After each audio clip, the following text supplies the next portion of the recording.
नमस्कार, आप देख रहे हैं बीपी न्यूज। देश का सच दिखाते हैं हम। मैं आपके साथ रितिका श्रीवास्तव। आइए नजर डालते हैं देश दुनिया की बड़ी खबरों पर। बांसवाड़ा राजस्थान के मुख्यमंत्री भजनलाल शर्मा ने त्रिपुरा सुंदरी मंदिर में दर्शन और पूजा अर्चना की।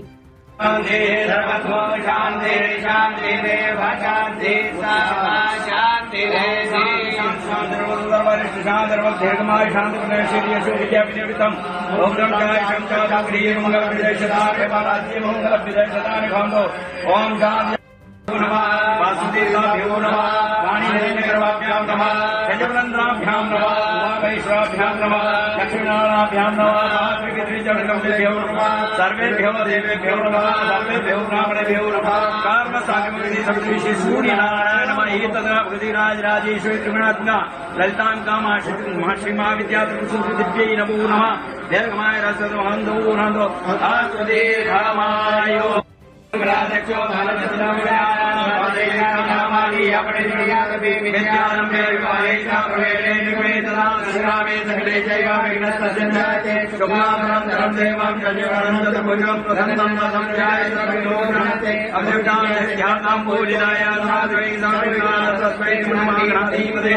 लंबोदर महाकाय कोटि सूर्य समप्रभा निर्विघ्नं कुर्मे देवा सर्वकार्येषु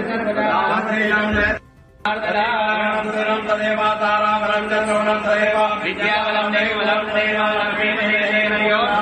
लक्ष्मीर्योगेश्वराय करुणा तत्तदेवयो भवतिर्द्वारे तिरुमः सर्वे चारुचारेणो सहस्रकोणेश्वरो देवादिशङ्करादिशं ब्रह्मेयानसनातन विनायकं ब्रह्माणं ब्रह्मेश्वरो सरस्वती प्रणम्यादो सर्वकामार्थसिद्धये संकल्प अद संकल्प ओम विष्णु विष्णु विष्णुपदमापुण्य विष्णुराज्ञा अद्य भ्रमण दिव्यः अद्य श्री श्रीद्वारा गणपति सप्तमे वेदाष्टाधिकलि भृतु जमदार्य ब्रह्मा कुमारी श्री भाग्यदेश में श्री परमेश्वर दैकाशति श्री सर्वऋतुमासे शुक्लार्कणे मासे फाल्गुन मासे देवते नक्षत्र से देवराजि चंद्र गुरुराजि वृषभराजि देवराज यथा राजस्थान तो प्राप्यर्थम स्व स्व गोत्रोत्पन्नो अभिधानम मम सवार्य ससंतान समर्थ राजा राजस्थान प्रदेश जनता जनार्दन सहित आयु आरोग्य लाभार्थम क्षेमार्थम विजयार्थम मनोकामना सिद्ध्यर्थम नवान पाठ्यां शादीशु प्रजानां ग्रहणमनिष्ठनिर्माणार्थम् अस्माकं सर्वेषां जन्मराज नामराजवादगाजाति के चतुर्दशं पादस्थानस्थितिमतगुरुग्रहाः तैः सूचितं सूचयिष्माणं ये सर्वानिष्टं तदविनाशद्वारा एकादशनादशुभं प्राप्तं पुत्रपौत्रा सन्ततिर्विचिता आदित्यादि नमः अनुवृतासिद्ध्यन्तादिर्मादिर्दात्रा अस्माकं सर्वेषां। भरतपुर राजस्थान में मुख्यमंत्री भजनलाल शर्मा ने भरतपुर के केवला देव घाना राष्ट्रीय उद्यान का दौरा किया। तो ये जब आप पहले 96-7 कोर्स किया वो सभी आप आज हर साल मिलते हैं, कभी कहीं कभी, लेकिन यहाँ ऐसे लगता है कि यहाँ पे दोबारा है बहुत रेट लेंगे। जैसे हम लोग दिल्ली में रहते हैं, दिल्ली गुड़गांव में रहते हैं, तो मिलते रहते हैं और हर साल ऐसा हम नोएडा से आए हैं। हाँ, एक ही बात है, एनसीआर दिल्ली नोएडा में क्या फर्क है। चलिए बहुत अच्छा। आज ये केरला से आए हुए हैं। Thank you so much. चलो ऐसे ही गुरु तैयार कर दीजिए। ये गुरु अच्छा है, उस समय रहे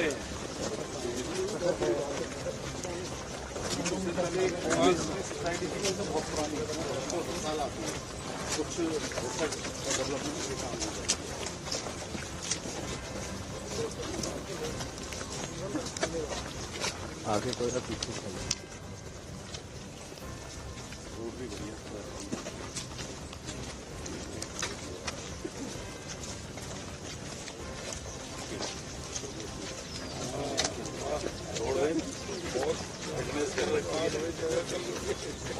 आठ बजे जगह ही सुबह के जगह ना आप एक महीने बाद आगे और लाए हमें बता के लाएंगे आगे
माड़ा चमोली हिमस्खलन घटना पर देहरादून में रक्षा जनसंपर्क अधिकारी लेफ्टिनेंट कर्नल मनीष श्रीवास्तव ने कहा कि आज 3 शव बरामद किए गए और उन्हें माड़ा लाया गया तथा अब जोशीमठ भेजा गया है।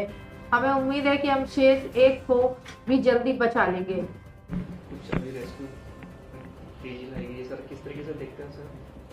माना में चलने वाला रेस्क्यू आइबेक्स ब्रिगेड कमांडर के नेतृत्व में चल रहा है अभी, और आज की जो लेटेस्ट सूचना प्राप्त हुई है उसके हिसाब से 3 लोगों की बॉडी रिकवर हो गई है। जो लोग बर्फ में दबे हुए थे उनको निकाल के पहले माना पोस्ट में लाया गया था और अब ये तीनों लोगों की बॉडीज को रिकवर करके जोशीमठ तक पहुंचा दिया गया है। सर, किस तरीके से ये बॉडी कैसे भेजी और किस तरीके से रेस्क्यू चलाया गया?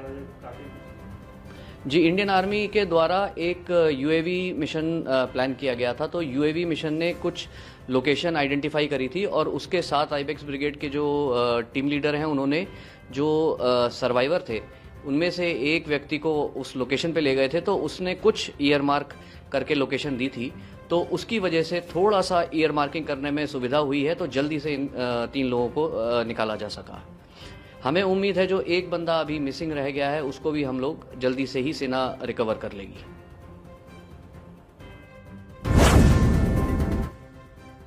रायगढ़ महाराष्ट्र में महाराष्ट्र के मुख्यमंत्री देवेंद्र फडणवीस ने महाड में नए सिविल कोर्ट भवन के शिलान्यास समारोह में हिस्सा लिया। इस दौरान उप मुख्यमंत्री एकनाथ शिंदे भी मौजूद रहे।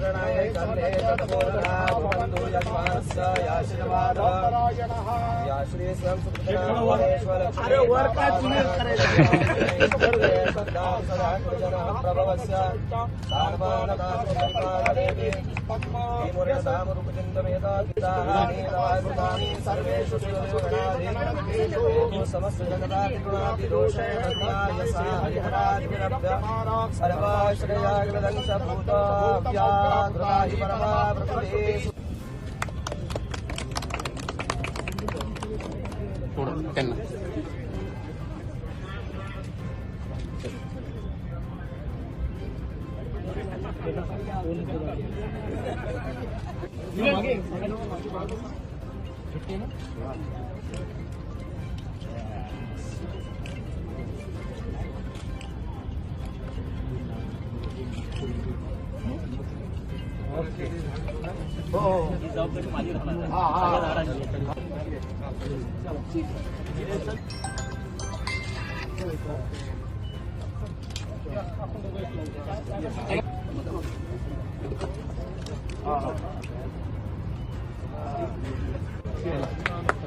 ओके बेस्ट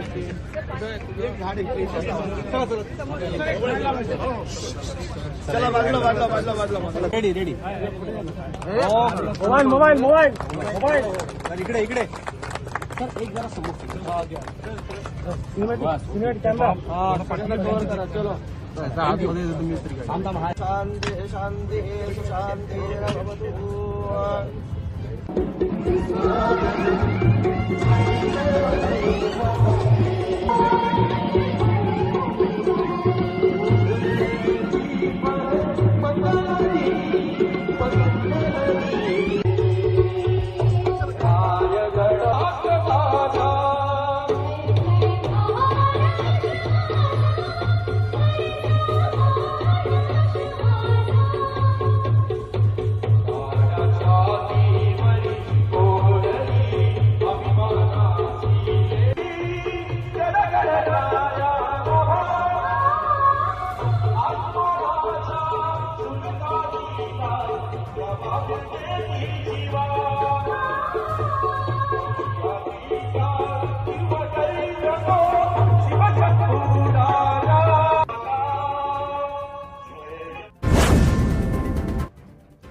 उत्तराखंड में माणा हिमस्खलन में फंसे बीआरओ के कर्मचारियों को हवाई मार्ग से जोशीमठ पहुंचाया जा रहा है।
मुंबई में आप नेता संजय सिंह ने हरियाणा के रोहतक में सूटकेस में कांग्रेस महिला कार्यकर्ता हिमानी नरवाल का शव मिलने पर कहा कि यह बहुत दुर्भाग्यपूर्ण है, बहुत दुखद है। इससे ज्यादा विभत्स दुर्भाग्यपूर्ण घटना नहीं हो सकती। हरियाणा सरकार को इस पर तुरंत कार्रवाई करनी चाहिए। दोनों ही जगह भाजपा की सरकार है और हरियाणा में एक महिला कांग्रेस कार्यकर्ता की लाश मिली है और वहीं बहुत दुर्भाग्यपूर्ण है, बहुत ही दुखद है। और मैंने वो देखा जो घटना हुई है कि एक ब्रीफकेस के अंदर शरीर के कई टुकड़े करके वो महिला कांग्रेस नेता के शरीर को रखा गया, उनकी निर्मम हत्या की गई। इससे ज़्यादा विभत्स, इससे ज़्यादा दुर्भाग्यपूर्ण, इससे ज़्यादा दरिंदगी की कोई घटना नहीं हो सकती और हरियाणा सरकार को इस पर तुरंत एक्शन लेना चाहिए। महाराष्ट्र में रोहतक हरियाणा में 1 मार्च को सूटकेस के अंदर मिले शव के बारे में सांपला पुलिस स्टेशन के एसएचओ विजेंद्र सिंह ने कहा कि हमें कल सुबह सूचना मिली थी कि बस स्टैंड के पास एक सूटकेस में एक लड़की की लाश मिली है। लड़की की पहचान हो गई है और मामला दर्ज कर लिया गया है।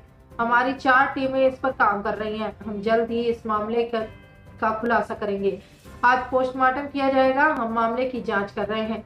हमें इससे कोई राजनीतिक पहलू नहीं दिखता, लेकिन हम अपना काम कर रहे हैं। सर क्या पूरा मामला है और अब तक इन्वेस्टिगेशन कहाँ तक पहुँची है?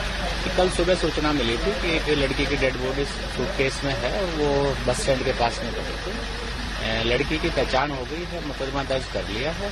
हमारी 4 टीमें इसमें काम कर रही हैं। जल्दी ही हम इस मामले का खुलासा कर देंगे। सर अभी तक क्या इन्वेस्टिगेशन में पता चल पाया है कि कितने दिन पुरानी ये बॉडी है और क्या पीएम हो गया?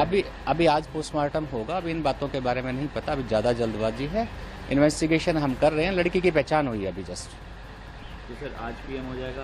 परिवार वाले कुछ बता पा रहे हैं कि किसी के साथ रिलेशन में थी या फिर कुछ उनकी तरफ से शक जाहिर किया गया? अभी तक ऐसी कोई भी विशेष सूचना नहीं है, लेकिन पुलिस अपना काम कर रही है। जल्दी हम इसको वर्कआउट कर देंगे। सर आज इलेक्शंस भी हैं, तो क्या आप लोगों को आशंका है कि कोई पॉलिटिकल कुछ फीलिंग हो सकती है, कुछ इस तरह का? नहीं, इसमें कहीं राजनीति हमें नहीं दिखती। बाकी देखो हम अपना काम कर रहे हैं। तो इसकी जांच सर आप लोग भी कर रहे हैं या फिर कुछ स्पेशल SIT वगैरह, जिस तरह भूपेंद्र सिंह हुड्डा ने कल बोला कि इसमें 4 टीमें काम कर रही हैं हमारी, और हम लगातार इस पे रात से भी लगे हुए हैं और जल्दी ही कोशिश है कि इसको हम वर्कआउट कर लेंगे। कोई अभी तक सर किसी की CCTV में आते जाते कुछ ऐसी पहचान हो पाई? वो चीज़ें इन्वेस्टिगेशन की चीज़ें हैं, वो आपको प्रेस को नहीं बताई जा सकती। करनाल हरियाणा में केंद्रीय मंत्री मनोहर लाल खट्टर ने स्थानीय निकाय चुनाव के लिए अपना वोट डाला। थोड़ा पीछे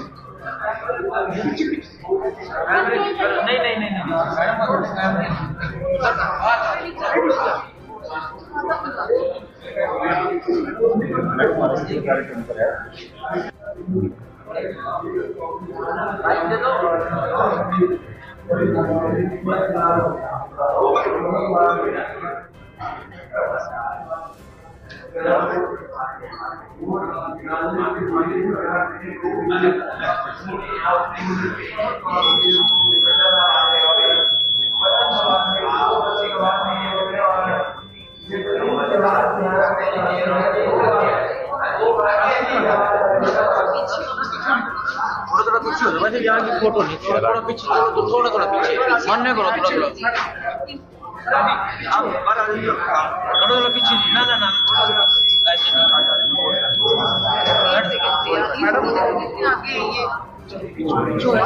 पीछे चलो थोड़ा। हो गया सर, बहुत हो गया सर, मन नहीं करो प्लीज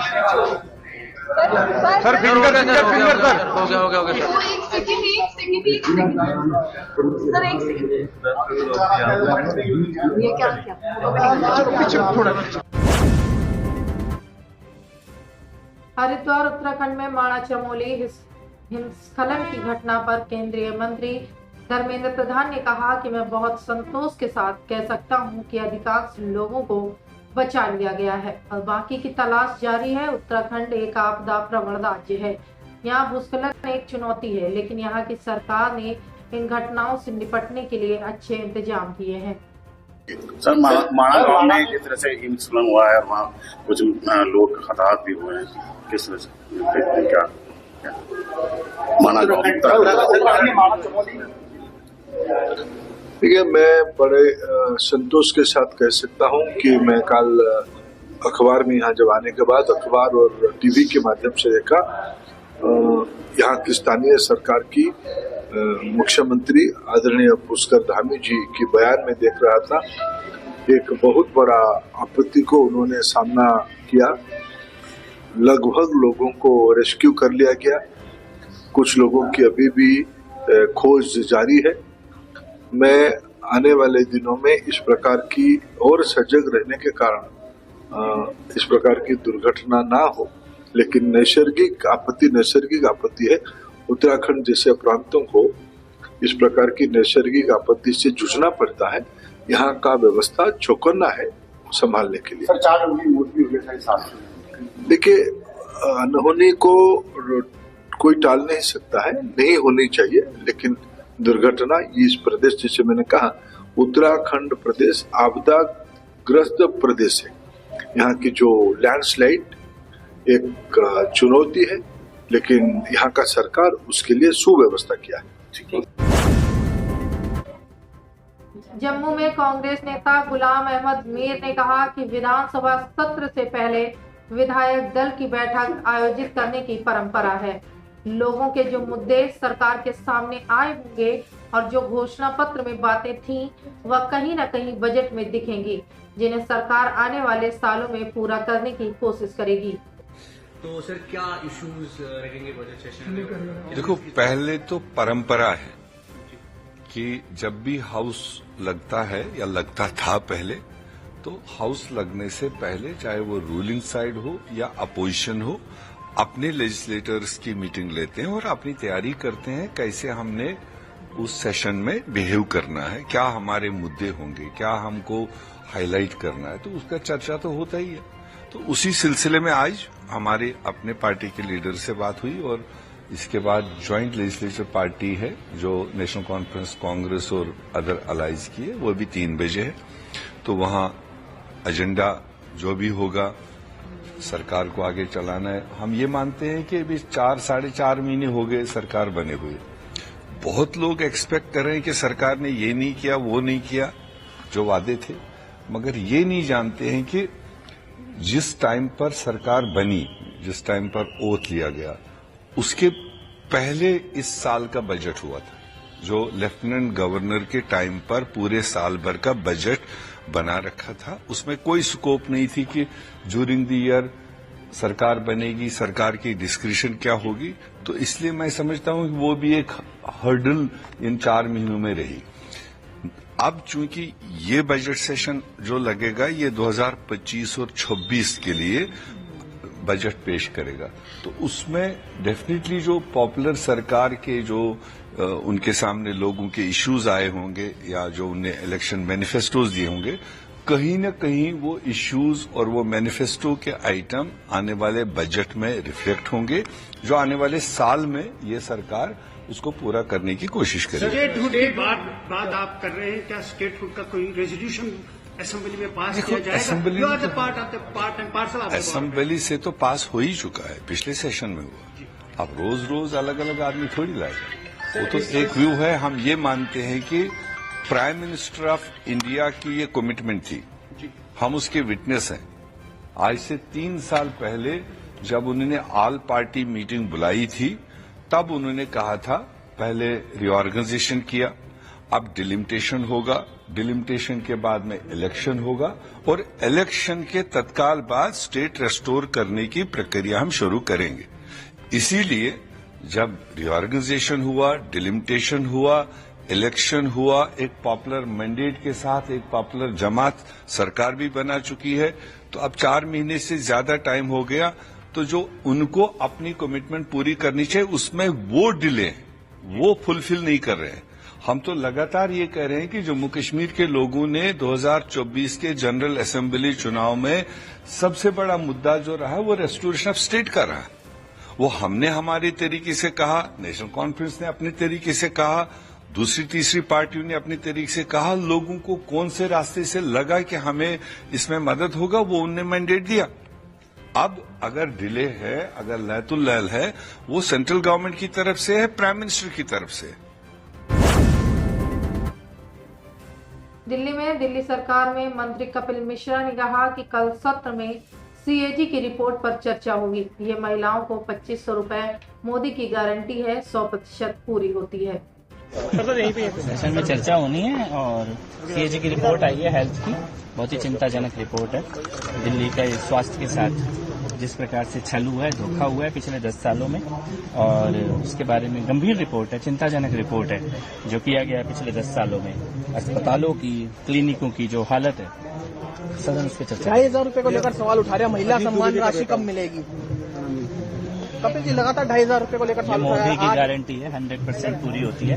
मुझे लगता है जो लोग परेशान हैं, जिन्होंने 10 साल में अपना किया हुआ कोई वादा दिल्ली में पूरा नहीं किया और पंजाब में भी पूरा नहीं किया, वो परेशान है और उनको परेशान रहने दीजिए। 8 मार्च को हो जाएगा सर लागू।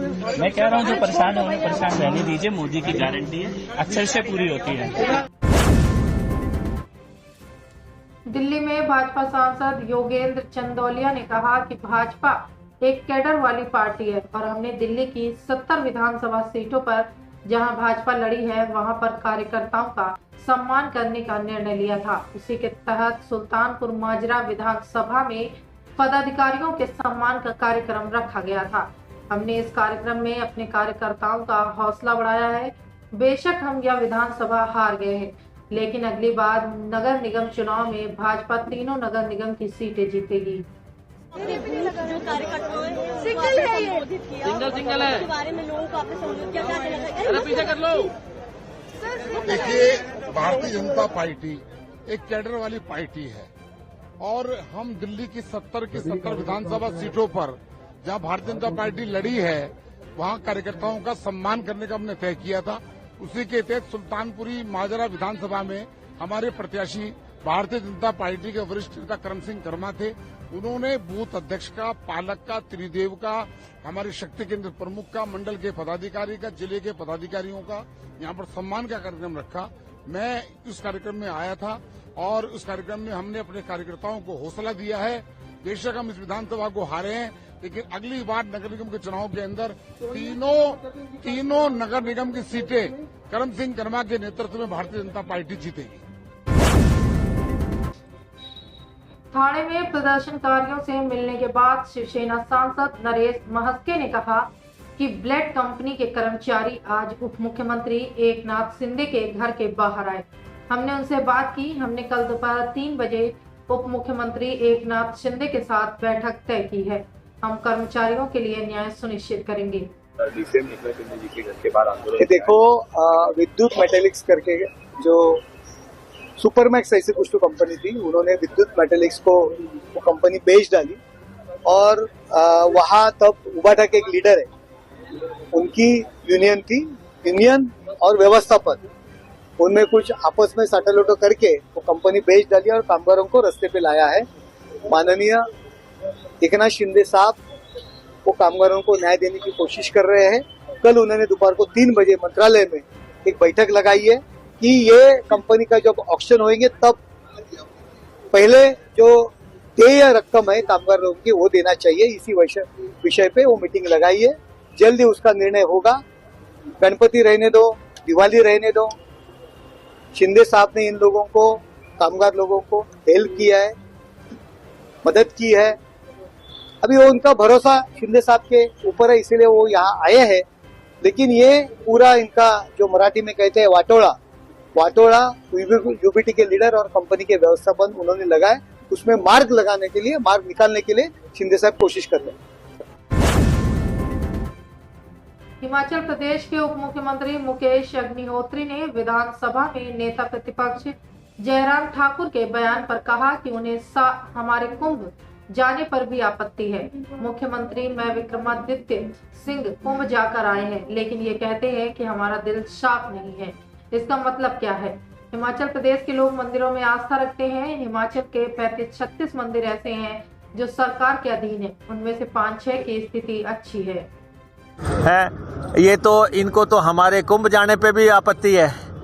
मुख्यमंत्री कुंभ जाके आए हैं, मैं कुंभ में जाके आया हूं, विक्रमादित्य जी कुंभ में जाके आई हैं, हमारे पार्टी प्रेसिडेंट कुंभ में जाके आए हैं। ये कह रहे नहीं इनका दिल साफ नहीं है। तो अब इनके कहने से क्या है कि आपका साफ है कि आप चले गए।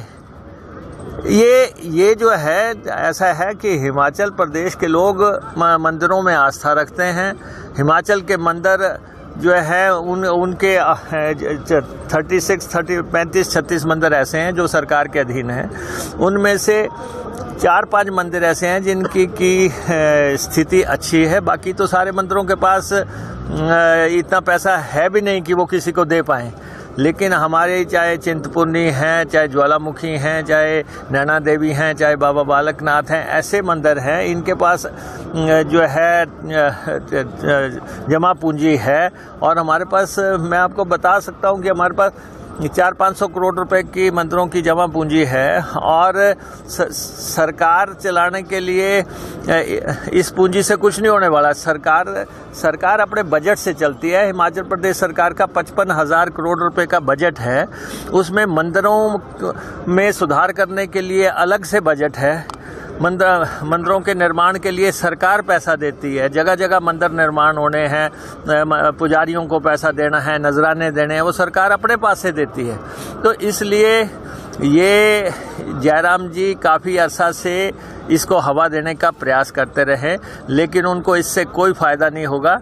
जितने धार्मिक वो हैं उतने धार्मिक हम भी हैं। मयूरभंज में ओडिशा के मुख्यमंत्री मोहन चरण मांझी ने कहा कि नई सरकार के सत्ता में आने के बाद पिछली सरकार के विपरीत पिछड़े क्षेत्रों पर ध्यान केंद्रित किया गया। जल संसाधन, पेयजल, सड़क और ग्रामीण विकास के संबंध में हमने कुछ परियोजनाओं का उद्घाटन और कुछ का शिलान्यास किया है। हमारी सरकार विकास के लिए काम करती रहेगी। पटना में केंद्रीय मंत्री तोखन साहू ने आरजेडी प्रमुख लालू यादव के बयान पर कहा कि हमें किसी की बात पर नहीं जाना चाहिए। भाजपा और उसके सहयोगी दल बिहार में सरकार बनाएंगे। नीतीश कुमार की सरकार बहुत बढ़िया काम कर रही है। इसमें मोदी की गारंटी और नीतीश का सुशासन है। हमारी सरकार फिर बनेगी और तेली समाज का इसमें पूरा योगदान होगा। भाजपा और उसके सहयोगी दल सरकार बनाएंगे। तेजस्वी मुख्यमंत्री बनेंगे और एनडीए सरकार नहीं बनेगी, क्या कहेंगे? देखिए, कोई क्या कह रहा है इस पर हमें नहीं जाना चाहिए। बिहार में भारतीय जनता पार्टी और उनके सहयोगी दलों की सरकार बनेगी। नीतीश जी की सरकार बहुत अच्छे ढंग से काम कर रही है। मोदी की गारंटी है और नीतीश का सुशासन है।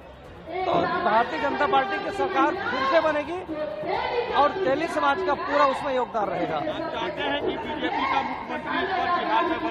भारतीय जनता पार्टी समर्थित अपने सहयोगी दलों के साथ मिलकर के 100% कह रहा हूँ कि सरकार तो भारतीय जनता पार्टी के सहयोगी दलों करके ही बनेगी। गया बिहार में आरजेडी नेता तेजस्वी यादव के बयान पर केंद्रीय मंत्री गिरिराज सिंह ने कहा कि बिहार की सरकार खटारा गाड़ी नहीं है। बिहार की सरकार नीतीश कुमार की सोच और पीएम मोदी की समर्थन वाली सरकार है। बिहार में लगातार विकास हो रहा है और तेजस्वी जी आपके कहने से बिहार के लोग फिर से अंधेरे में नहीं जाएंगे, लालटेन युग में नहीं रहेंगे। बिहार उजाले में है और ये और उजाले में जाएगा। सरकार को बताया है 20 साल पुराना खटारा गाड़ी से तुलना किया है, ट्वीट किया है। उनको समझ में नहीं आ रहा क्योंकि उन्होंने गाड़ी देखी ही नहीं। वो तो बैलगाड़ी वाले थे। ये गाड़ी है, अभी इतनी गाड़ियां हैं, ये खटारा नहीं है। ये बिहार की सरकार नीतीश कुमार की सोच और नरेंद्र मोदी का सपोर्ट वाली सरकार है। जैसे बिहार में सड़कों का जाल बिछ गया, बिहार में जितने लाइन थे सबको डेवलप कर गया। नवादा जैसे डबल लाइन हो गया, क्यों नवादा, बिजली लग गई। अब लोग धकाधक चल रहे हैं, अब फटाफट काम कर रहे हैं।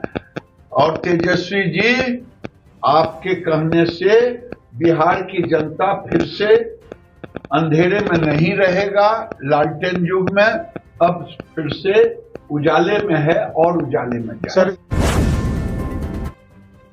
भुवनेश्वर में ओडिशा कांग्रेस अध्यक्ष भक्त चरण दास ने हरियाणा के रोहतक में सूटकेस में कांग्रेस महिला कार्यकर्ता हिमानी नरवाल का शव मिलने पर कहा कि वह क्षेत्र में बहुत सक्रियता से काम करती थी। वह एक होनहार महिला थी। उसके साथ जो हुआ वह बहुत जघन्य है। हम इसकी निंदा करते हैं। हरियाणा सरकार को जवाब देना चाहिए। हम कड़ी जांच की मांग करते हैं। हम उनके लिए न्याय की मांग करते हैं। हमें कारण जानना है। हम कड़ी कार्रवाई की मांग करते हैं।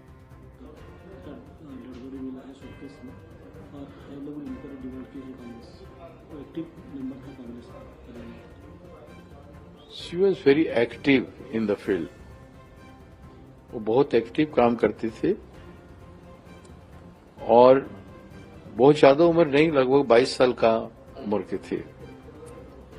एक प्रॉमिसिंग महिला थी। उसके साथ इस तरह से जो ब्रूटली मर्डर किया गया है, ये बहुत ही जघन्य अपराध है। उसका हम निंदा करते हैं और हरियाणा सरकार उसका जवाब दें। स्ट्रांग इंक्वायरी हो और दोषी को निकालने की काम करें और कड़ी से कड़ी कार्रवाई करने की हम मांग करते हैं। हरियाणा तो पिछला सरकार भी जो भारतीय जनता पार्टी का था वहां पे भी डिटोरेट हो गया। आज फिर से वो लोग चुने गए हैं। चुने गए जाने का कारण बहुत सारे है, लेकिन वो उनका जो है दुरुपयोग सत्ता को करने का ये फिर से शुरू हो गया है जोर से। ज्यादा दिन पावर में रहने से स्वाभाविक इस तरह की चीजें होता है। बीजेपी सरकार में इन सब चीजों से संबंधित नहीं है। उड़ीसा में जिस तरह से आप देख रहे हो,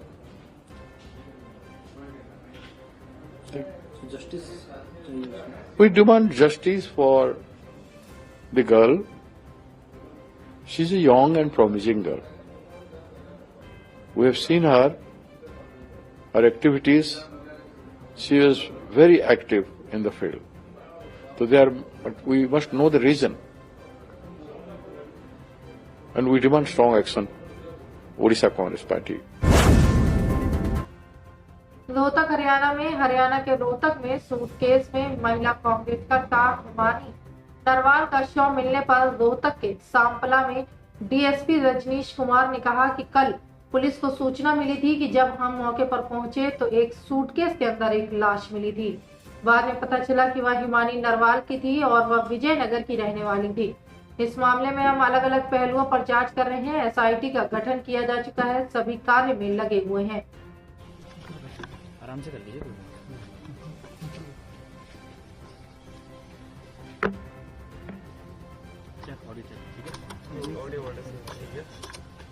ऑडियो ठीक है? ऑडियो कल एक पुलिस को जी रोल सर, कल फ्लाईओवर के नीचे सांपला में एक सूटकेस के अंदर डेड बॉडी मिली थी। जी जी, क्या पूरा इंसिडेंट है? पुलिस को क्या जानकारी मिली थी? क्या सीक्वेंस? देखो, पुलिस को सूचना मिली थी, पुलिस मौके पे पहुंची थी। वहाँ एक सफारी का बैग था, उसके अंदर से डेड बॉडी वो मिली थी।